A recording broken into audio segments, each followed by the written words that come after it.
Hi, good afternoon, everyone. I'm gonna give 2 more minutes for everybody to join our session, and we'll start shortly.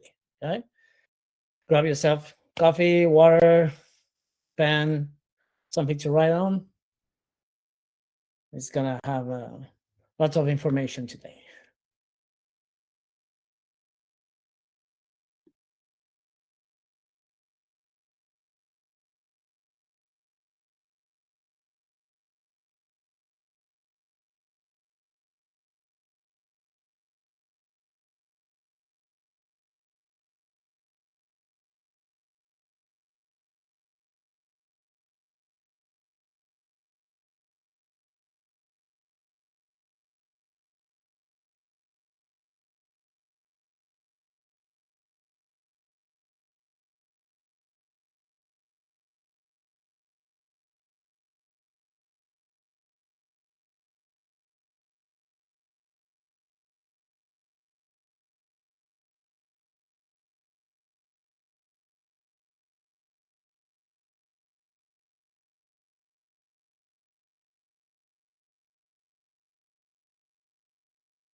All right. Welcome, everyone. Thank you for joining. I'm Frederick Saraiva. I'm the founder of Class by Fred, and I help small practices in healthcare, legal, and financial service to get audit ready and compliance, security, and AI governance. So this session is one of 6. We got 45 minutes of content and 15 minutes of open Q&A at the end. So if you have questions coming up, write it down, or else you're going to forget about it. And we'll review it at the end. Okay? So why listening to me today? Well, with more than 20 years in security and former Apple security lead in Europe, I'm certified also ISO 42001, which is the AI governance ISO as well. And I live here in St. Augustine, Florida now. So that's why we're starting this session. All right, everybody ready? Let's go. So the biggest AI risk isn't the AI you approved, is the AI your employee are already using. Ta-da. According to UpGuard and November 2025 report, 75.9% of organizations have experienced at least one AI-related security incident. Right? So that's a big number when we're talking about having AI, having incident in security. Okay, so fairly new, November 25, 75.9%. Keep that number in mind. What are we going to cover today? So in this session, we'll discuss shadow AI. So the hidden AI usage already happening inside your organization. Healthcare, we're gonna check AI risk affecting HIPAA, patients, privacy, things like that. Legal, protecting privileged information. Financial services, managing AI risk in regulated financial environments is a very big thing. And we're going to see also what looks good, okay? What they want to see for your AI governance program. So again, grab a pen, something to write, and let's start with the reality, which is shadow AI. So shadow AI is the name that we give to AI usage by employees. They're like using on their phone or even their work computer that you don't know about. Okay, so 80% across industries, more than 80% of employees use AI tools their employer never vetted or approved. So we saw on my last webinar that you need to have a process of vetting AI tools, not only AI tools, but any tools that you use, because you do it on your practice.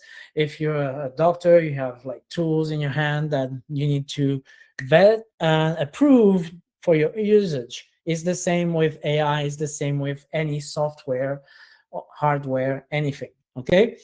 So 90% of security professionals, the people whose job is to prevent this of happening, doing themselves. So you have your IT company, your MSP that comes and start putting cameras and security software and things like that, but they also use AI on their phone in the shadow AI. So their employers don't know that they're using AI on their phone. It wasn't vetted. It wasn't approved. Okay.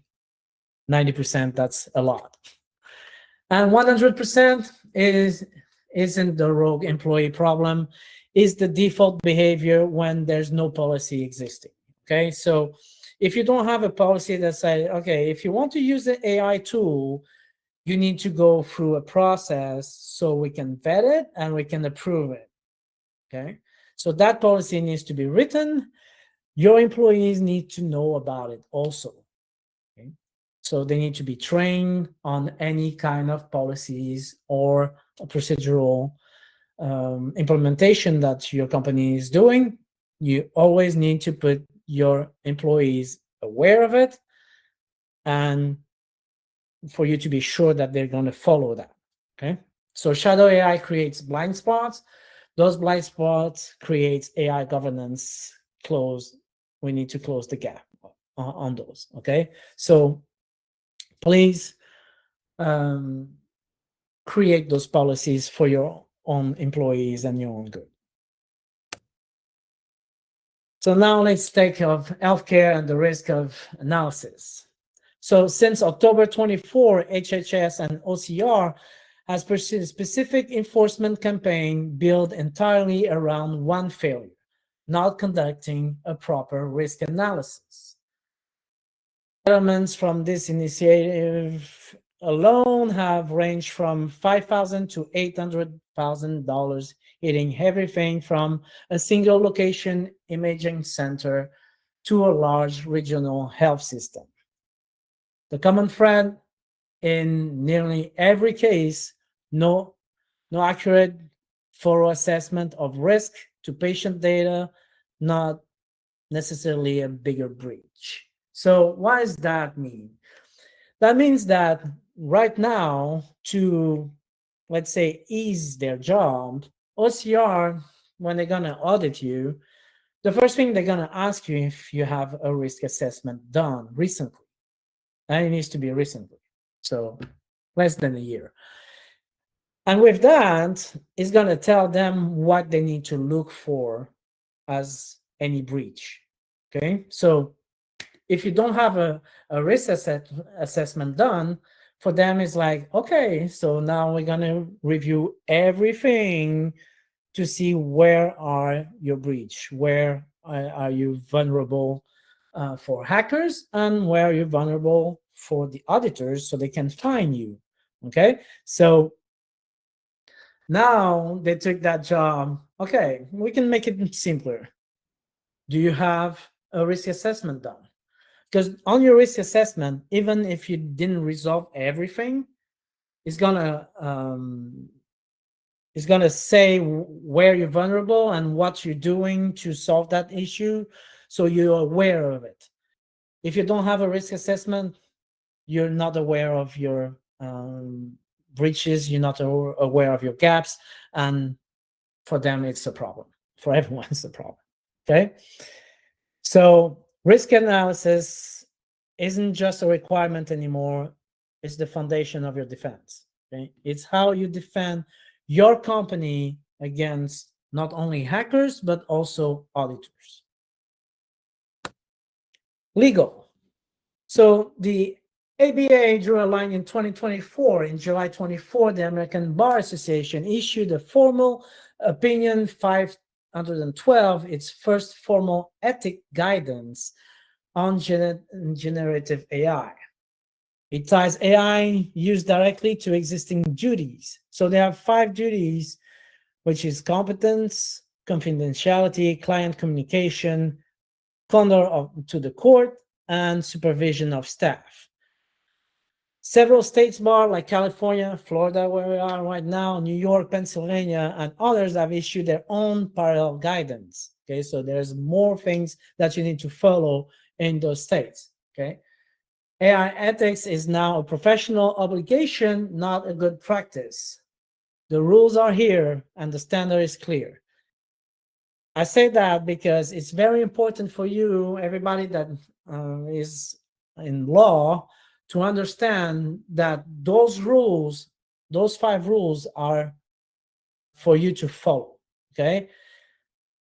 So we talked last time about the lawyer that filed cases that were created by ChatGPT, and in the moment that ChatGPT was hallucinating and start creating fake cases, and the federal judge had to punish that lawyer in New York. Okay, so please, you can use your AI to help yourself to go faster, better, write it perfect, things like that. But you need to understand that you need to follow those rules of ethics in your law practice. Okay, very important.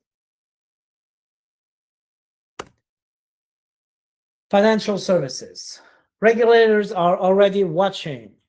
People don't know about the FINRA in 25 regulatory oversight reports calls out AI-related third-party vendor risk and cybersecurity as active concerns for the members' firm. So the SEC also in 2025 examination priorities shift to focus heavily on how firms implement and disclose AI use. Firms don't get a pass for using a vendor's AI. Okay, supervision and record keeping is an obligation that still apply today. So what does that mean is you can use AI again. You can use AI to do your job faster, better, to summarize things, but you need to also supervise that AI. AI has what we call hallucination. Hallucination is simply when AI doesn't know the answer on its own database, it's going to search for it on the web. And on the web, you can do whatever you want. You can say whatever you want. That doesn't make it true. Okay, so that hallucination can create real problem for your company. So everything that you do with it, you need to double check the result. You need to be sure that it's not hallucinating, that it didn't go and search that information on YouTube or TikTok. Okay, so and it does. And that's what I want for you to be aware of. Okay, so regulators aren't waiting anymore, and the expectation is you follow the rules, you disclose that you use AI, how you use AI, but most importantly, that you supervise your AI. Okay, it's not left alone just because it's AI and it's supposedly smart. It's going to do everything and you don't have to follow up on it. Okay, you need to always check your AI for everything that it's doing. So that's what we call, again, governance. Okay, please keep your governance tight. Okay, protect your clients. It's always something that all that governance is going to do. And please, like I said, do your due diligence also after is answer your question or your document or things like that. Okay, the cost of staying in the dark. So when we say stay in the dark, we obviously still talking about AI shadow. So IBM cost on data breach research found breaches involving shadow AI cost roughly $670,000 more on average than those without it. The gap is not in the AI itself, it's about not knowing it was there until something went wrong. Visibility is cheaper than incident response every time. So when we talk about this, we talk about what the settlements or the breach, everything that you're going to have to pay, your lawyers, everything that's involved. When we say $670,000 more on average because of AI breach, it's a lot. Okay, even if it was just $670,000, it's a lot for a small or medium company to have to pay just because they had a breach on their AI because they didn't follow the process or things like that. So again, the gap is not the AI. People are creating AI. Big companies are creating AI. Meta has their own AI that was used recently against them to hack their own system. Okay, so if big companies get hacked, small companies is even easier. But not knowing and bury your head in the sand and say, okay, I know people are like using AI on their phone and things like that, but well, I don't think that's gonna matter for our business. It does. Whatever business you have, and today, even construction, things like that, everybody's using AI. Everybody's going towards AI. Like we saw a couple of weeks ago, 98% of companies are moving forward and installing AI, but only 13% are actually ready to implement it. Okay.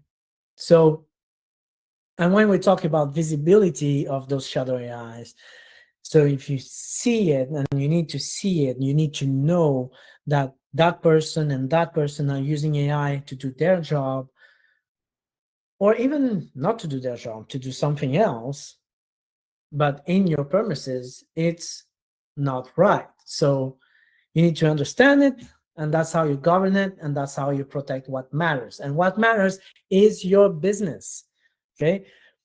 Your employees, they just do what they have to do better, to do faster, and as you do the same, okay? So please just try to get that list of all those AI tools like we talked a couple of weeks ago, and you'll see that there is a lot of liability wandering out there, okay? So it's not the AI, it's the lack of visibility, always. Hope everybody is following. I'm not going too fast. So what good looks like. So simple steps, big protection. I had this boss, they used to say, little things have big impacts. And it's true on everything that you do.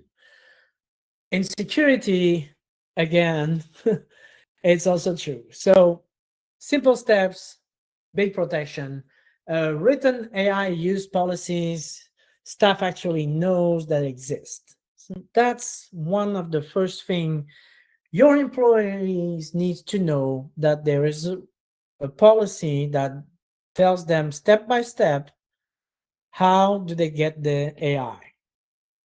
I want to use AI to do, imagine somebody from the front desk wants to use AI to do scheduling and booking. All right, you want an AI? Choose a couple of them, pass it through your security officer. We'll talk about that later. Pass it to your boss, and everybody vote on it and see if it's really something that you really need, and if it's something that's secured, it's not going to leak data, how you're going to use it, and write a policy about that. So we're going to use, there's a new tool, a new AI, we need to write a policy about that AI, how we're going to use it, okay? Everything inside. So you're sure that there is no leak, and everybody also knows that that policy exists. So when you write the policy, you say, okay, you need to read this, and I want you to sign it, that you understand, okay? An inventory of which AI tools touch sensitive data and why. So you have on the list of all your AIs, and there's AIs that touch PII, PHI, sensitive data of whatsoever. They are on a different category or different column, like however you want to do it. But you need to know which one does touch sensitive data. So those needs to be reinforced with security, with guardrails, and things like that. Okay. A named owner accountable for AI risk decision. So it's what I call the security officer. Doesn't matter if you have 2 people, 10 people, 20, 200, you need to have someone that is designated for the security part. Okay, like if you have a clinic, somebody needs to be responsible for the HIPAA binder. You need to have somebody responsible for the security part. And the security includes AI security. Right? They don't have to be IT personnel. They don't have to be AI certified or anything. They just have to be the person responsible purchasing the AI, which one we're going to use. Somebody that is responsible also to show the auditors what's your process, what's your procedural documentation, everything, so you ready audit and secure. Okay, so that person we call usually a DRI, which is a direct responsible individual. So that direct responsible individual is responsible for all those binders, the HIPAA binders, the GDPR binders, and the AI vetting process. Is the person when the auditor comes and is going to ask questions. Well, if you're a lawyer, you know about law, you don't know about that. Okay, so you have somebody that needs to be responsible for that. And the thing is, 99%, I'll say 99% of any type of business thinks that who's responsible for this is the MSP, the IT company. And you're wrong. Okay, the IT company, they're there to secure your network, secure your computer, put cameras, anti-spyware, malware, defender things, like they secure everything, even your door. But they don't write policies. They don't tell you how to choose your tools. They don't tell you how to choose your AI. They don't tell you. They can suggest some software and things like that, but they're not going to write your policy. So if you have audits, they want to see traces of what you're doing. Okay, so none of this requires a compliance department. Like I said, it requires about maybe an hour this week for you to put that together. Okay, but that's only going to give you a roadmap. It's going to give you a roadmap of where you can be vulnerable or what you need to do to start doing, like choosing someone in your team to be the security officer and things like that. And you need to be careful that that doesn't fix all those steps. It doesn't fix anything. Okay, then you need to go to work to be compliant and secure. Okay.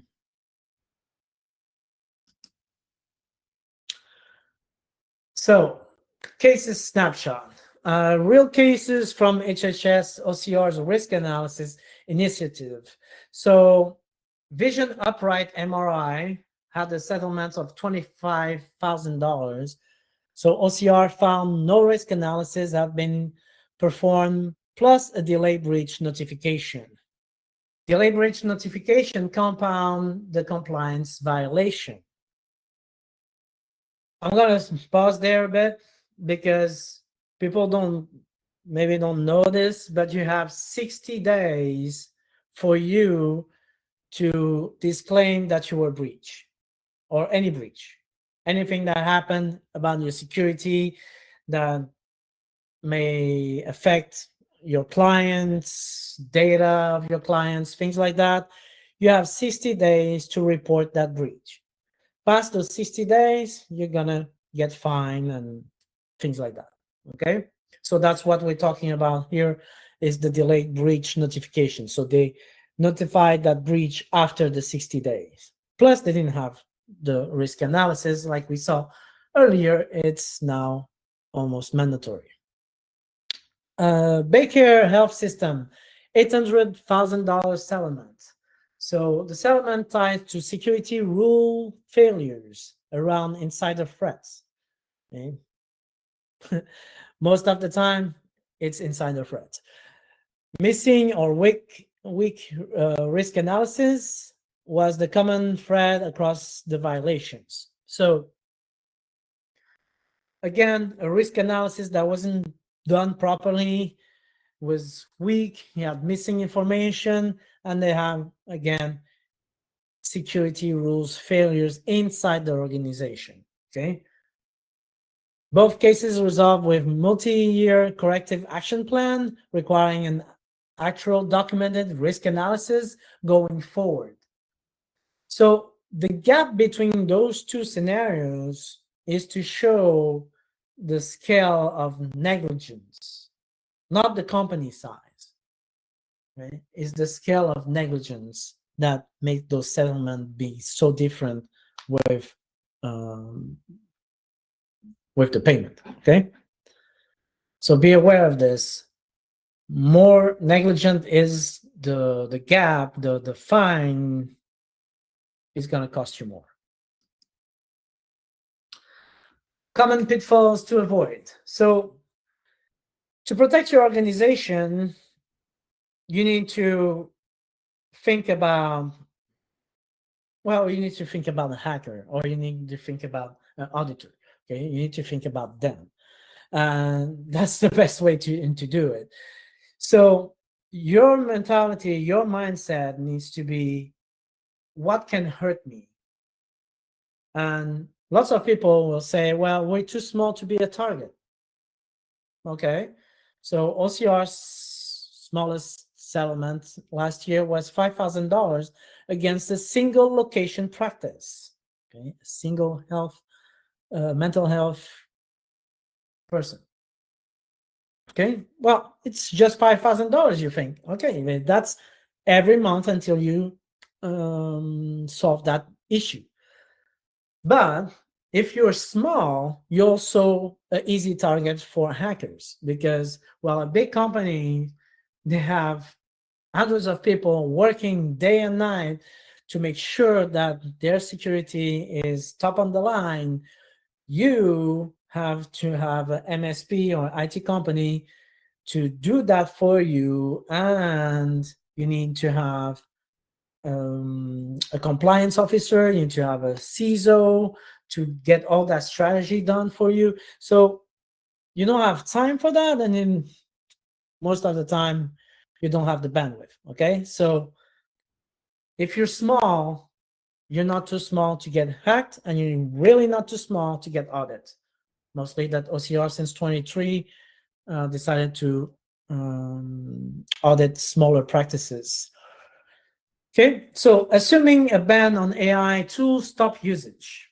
So that's, I used to work for a very big company with 10,000 employees around the world, and they had this, regarding of which part of the company you were working on, you had bans. So you can have your phone with you, things like that. Okay. What that does, it doesn't avoid anything. It's not because I don't have my phone that I cannot do something bad anyway. It pushes people to do more bad things, having their phones in their bra, things like that, like I saw before. So those things, please don't do that. Okay, just create rules, just create a proper policy, a proper procedural documentation for your employees and everybody that works for you or with you, because it can be a partner and things like that. So the everybody is on the same page and everybody knows that they need to follow those steps. Okay. Last but not least, training policy as one-time document. It's not a one-time document. If you work in healthcare or HHS and HIPAA, things like that, they change every 6 months. You are obligated to have training once a year, but every 6 months they're changing things, adding things, and you're not even aware of until you get your training next year. Okay, so with everything else, if you're a CPA, if you're law, if you're wealth manager, if you work as a broker, whatever has sensitive data and you need policies and procedural documentation to get your cyber insurance renewed, or to get anything from audits to hackers and things like that, it needs to be reviewed constantly. Okay, like us in IT world, in compliance world, in law, things like that, there's new things all the time. We're constantly learning more tools, learning more frameworks, things like that. So it's the same. Okay, please treat those policies like you need to renew them all the time. Okay, it's about avoiding, like I said, it says there, good governance is not about having more rules, it's about avoiding the ones that put you at risk. Okay, so you need to know your risk. You need to empower your team with good guidance and procedural. Stay audit ready and protect what matters, which is your business. Okay, so this week actions, we're gonna list every AI tool your team used today, including the ones nobody approved. Okay, so if you missed our previous webinar, you can go to our Facebook community group and retrieve those documents. If you cannot find it, just send me an email, text me, I'll send it to you, so you can just start listing, asking everybody what do they use, in which device they use it, why do they use it, if it was approved or not, if you already have some kind of vetting in place. Identify who in your practice would be accountable if asked about it in the audit. So like I said, you need to have your own security officer. It doesn't have to be someone that is there. So for instance, I do virtual CISO work. So fractional CISO, you can hire a fractional CISO to do that for you, to be that person, because once again, your MSP or your IT company is not about to do that. Okay, it's not their job. Flag any tools that touches PHI, PI, client files, or financial account data. So every tool can be AI or not AI. Every tool, you need to know which tool touches those sensitive data. Okay, then you can see if they have like some kind of leak, how to secure it. So let me give you that very quickly. If you want to use Office 365, okay, for your organization, it's easy. You go to office365.com and you choose the one that you want. They have like different packages. You download it on your computer, boom, it's done. And you have your Copilot, which is Microsoft AI, okay? It's secure to a point. Then you think, okay, but my MSP has my computer all safeguard with everything, everything. All right, good stuff. The thing is, again, we're talking about procedurals and documentation. You need to have a process written to say, okay, if you have a new employee and needs Office 365, that's the step-by-step it's going to do. But you also need to strengthen your AI, okay, which is the Copilot. So you need to know that you need to go to Azure, which is the cloud for Microsoft, and put some guardrails, click some buttons, and make it safer for what you need him to do. Because on his own is as safe as OpenAI, and OpenAI means open. That means everybody can access to it. Okay, so that's why you need to flag those tools that touch any confidential data. So again, small little steps, big protection. You need to know what's in use. You need to own the risk. So having somebody that's gonna be the face for your audits or for your insurance, somebody hack you, the cops will want to talk to the person in charge of the security, things like that. So you need to have that person stay audit ready and protect what matters. Again, I'm here just to protect your business. Okay, remember that you need to protect your business. All right, so we're gonna have Q&A for about 15 minutes. Write your question on the chat. I put 3 questions on the screen because those people are like asking me more often. Okay, so usually, how does this apply to a 3 to 10 person office? Well, it applies to everybody. It applies to 1 person office, to 1,000 people. Doesn't matter.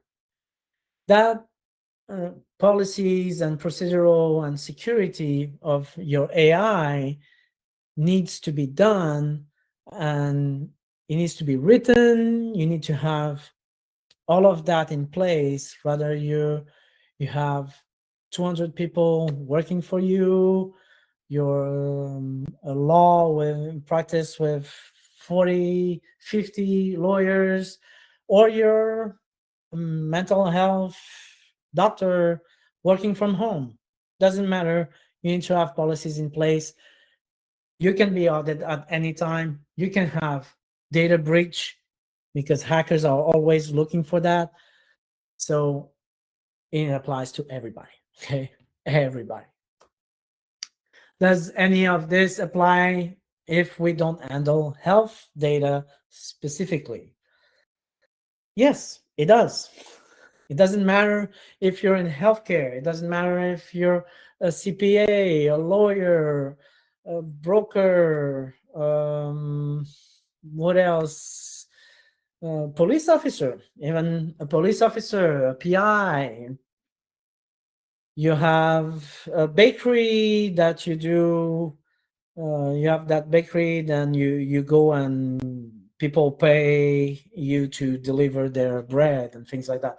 Anything that you can get sensitive data, HR companies, call centers, those are my big clients usually, because those need more refined or tuned security. But anything that touches somebody else's data, their social security number, their tax number, their phone number, their name, their address, anything that's sensitive, it needs to be applied. You need to be aware that AI as an open source can share those. It can create leaks and create you to get sued, to get problems with audits and things like that. Okay.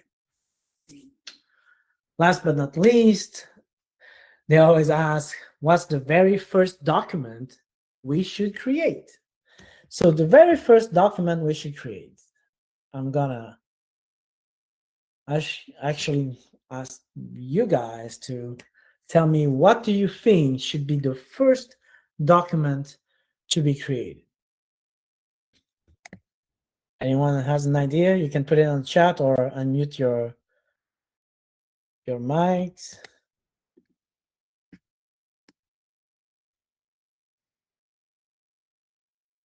Okay, so the first document you need to write, okay, it's called information security policy.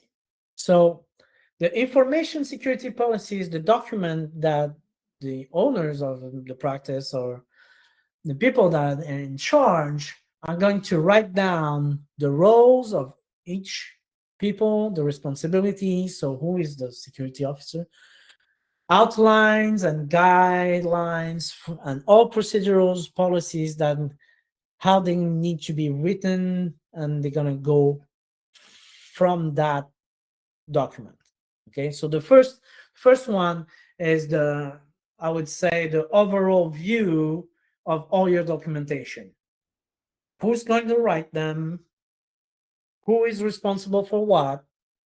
What are the outlines and the guidelines of each document? Okay, so usually you're gonna have the date, signature space, a review date. So if you have to review that document every couple of months or every year, things like that. Okay, so everything on that document is going to like forge all the other documents, all the procedurals, all the policies, all the process. Okay, so those are the one that. So a couple of questions here. You mentioned AI hallucination. How do I know when that is happening? So the thing is with AI hallucinating, you don't really know. So that's why I'm saying you really need to go and double check what the result that AI gave you, if it's real. So imagine again, if it's a law case and they send you ChatGPT told you about a case in Tulsa or whatever, and say, okay, that was the case then. Go Google it. Go check if that case really exists. Everything that it says, it's need to be double checked. Anyway, of course, you have little tricks to strengthen your AI to not hallucinate that much, but at the end of the day, if he doesn't know the answer and always wants to please you, he's going to search the answer elsewhere. And usually it's on the internet, which has everything. Okay. I hope that helps. Which AI tools are safe for businesses? Okay. So I don't really know I don't really understand that question. They're all safe and they're all not safe. Okay. So if we're talking about safe as using with less hallucinations and things like that, of course, ChatGPT, Claude AI have 5-6% hallucination, which is better than others like Grok or Perplexity that have 20% hallucination, 15% hallucination. Okay. If we're talking about safety, about guardrails behind it, again, ChatGPT, Claude, Copilot for Microsoft environment, and Gemini for Google environment are safer than all the others. They have more guardrails in place. They've been working on it for a longer time, but they still need somebody that goes there and is going to strengthen that safety nest. Okay, you really need to go put more guardrails, more things to know that there's this thing is, if I would ask you right now, are you secure? Are you compliant? If the first thing that comes into mind is, I think I am, well, you're not. You need to know so. And that's the big difference between having good processes and in place and policies in place, so you know that you're compliant and you're secure, rather than I think so.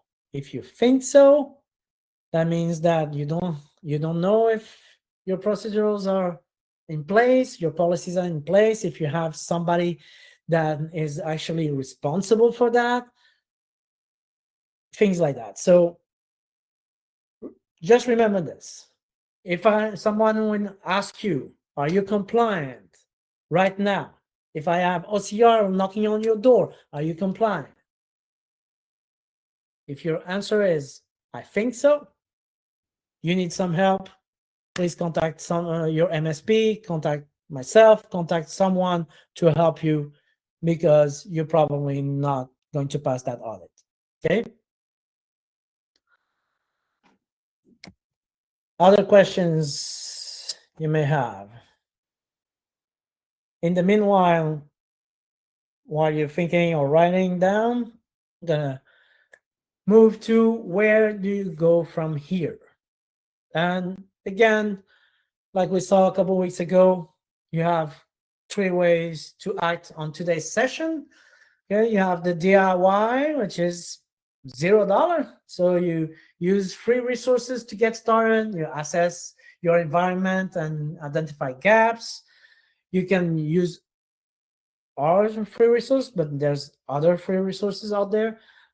Take action at your own pace, and that's it. Okay. Then, if you need a bit more help, we have the risk snapshot, which is made for companies that they don't know. They don't know if they're compliant. They don't know if they're safe, but they also don't know if they can just like do it all in once or things like that. So the risk snapshot is very focused. It's going to tell you exactly where you can be vulnerable or not. Okay, with key findings and prioritized gaps. I'll give you a roadmap of what's happening and where you can be vulnerable, what I can solve for you with training and compliance, procedural documentation, things like that, but also what your MSP, your IT company needs to do for you, okay? So you have a clear view of what's happening, and that's $9.95. Then we have our most popular, which is Clarity, which is a one-time comprehensive compliance assessment. So it includes like HIPAA, ISO 27001, which is cyber and physical security, or ISO 42001, which is the AI governance. You have a 2-hour comprehensive on-site visit by me. Okay. You have analysis. I will help you strengthen your Microsoft 365, your Apple security. I'm an Apple specialist. So if you're using Apple device in the Windows environment, I'll be here to help you with that, with written guidance. You have a comprehensive finding report, prioritized risk summary, and written remediation roadmap with timeline, which is for your business. So all of this is done to your business only. It's not a template. It's not something that I just take and give you. No, it's something that's going to be, all of this going to be for your company, written for your company. Okay. Because you have your own process, you have your own style of doing things. Not every dentist has the same style. Not every plastic surgeon has the same style. Not every lawyer has the same style. Okay, so everybody has their own thing, his own style. Match that. I just want to keep your company safe and compliant. Okay, so it will reduce the risks, and you can focus on your clients. Now, because today you were here with me and attended this webinar, we're offering everybody that attended this webinar a 25% off of all of our services, including the virtual CISO. It's not in this page, but I do fractional CISO for companies. If you need a fractional CISO, you don't want to pay $300,000 for having your own, or you don't want to put that on somebody of your team member that doesn't want it and doesn't want to be responsible for all of this, or is scared or things like that, anything, I can help you with all those things for your company. Okay, it's my virtual CISO. I call it virtual CISO, vCISO, instead of fractional, because I can do it virtually, I can do it presentially. It's all on your choice. Okay, so today 25% of all of our services, from risk snapshot, clarity, sovereign, or virtual CISO. Any other? Do I need cyber insurance if I'm using AI like ChatGPT? So yes, you need cyber insurance if you're using any tool, any cyber tool that you're going to use for your client with specific data in it. Even a tool on your computer at work needs to have specific rules, specific guidelines and guardrails to secure that data inside that computer or that server. Okay, that's why your MSP will encrypt your backup and things like that, because all of this needs to be secure.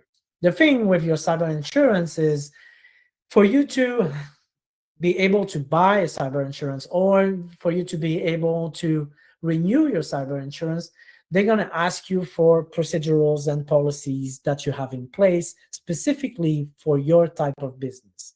And you need to have those before you get the insurance. Okay? But you definitely need cyber insurance. It's not mandatory for anyone, but I suggest to anyone to have it just in case, because if something happened, AI, or you send the wrong email, something that's they consider it was a cyber issue, and you didn't have the right policy, the right procedural in place, and you didn't have your cyber insurance, your E&O insurance is not gonna cover it. So please be aware of that. Cyber insurance is not mandatory, but highly suggested from someone that knows what can happen with your AI and other tools. Any other questions that I can help you with, guys? Let me know. You can, for those who are live on LinkedIn, things like that, I'm sorry, you can can really like connect. Thank you. Thank you so much.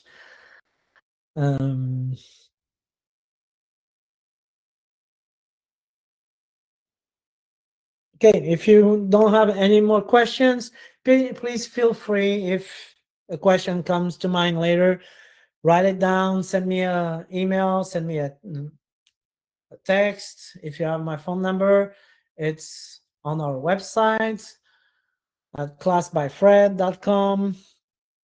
You also have a free assessment if you're not sure what to do and you're like really lost. You can go to our website, you click a button, it takes 10 minutes, you just answer a couple of questions, it's going to tell you where you can be vulnerable and what's your next step. Okay, it's free, just take it. Please be safe, be compliant, stay open. Okay, but mostly be compliant and be safe, and please do it with some class. Okay, you have a blessed weekend. I'll see you next time. Bye-bye.